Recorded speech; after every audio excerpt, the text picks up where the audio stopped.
Well, imagine going to the trouble of applying for a new job, having the interview and then accepting the role only to never show up. It's pretty crazy. It sounds it's a bit bonkers. wild. I can't get my head around this. Career catfishing is actually a workplace trend that's becoming more prevalent in today's job market, and one generation in particular is driving this. Here to tell us more is careers expert and psychologist Susie Plush. Susie, good morning to you. This is really quite bizarre. What exactly is going on?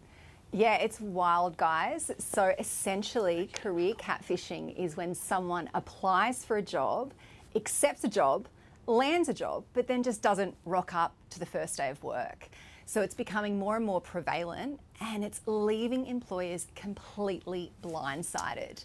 So what's interesting, it's generally younger workers that are doing this because they're feeling really disillusioned with the current, job market at the moment. Could you hear wise old Ali and Clint going, Gen Z, eh? That's right. Gen Z are leading the charge. Gen Z admit 1 out of 3 people in that demographic have exhibited these behaviours, followed by millennials and then Gen X, and also a small percentage of baby boomers also admit to doing this as well.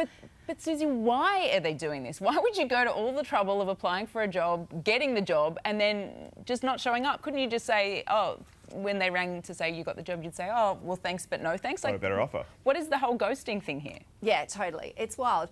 I think part of the issue is being a job seeker at the moment is pretty brutal. The job market is really tough, and some candidates are applying for hundreds of jobs at a time, and they're just sick and tired of jumping through hoops, being ghosted by employers as well, and really just being mucked around without having timely communication. So it is a little bit of a power move to try and get their power back, to make it back on their terms again. But also, by the time they actually are ready to start that first day, they might just be disinterested, Susie, or have a better offer. It sounds like dating. They're playing hard to get.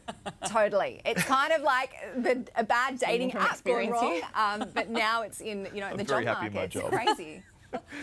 But you would also be burning a bridge, right? You would never get employed by that company again. I mean, I say that because we work in a very small industry. Other industries are obviously different, but you'd be burning that employer. They're never going to hire you again. Surely, word of mouth is a thing too. Yeah, I always say to clients that your reputation will precede you, so you want to act with integrity. But the tricky thing is that employers actually admit to doing this too. So a recent survey found that 80% of employers have admitted to ghosting candidates as well.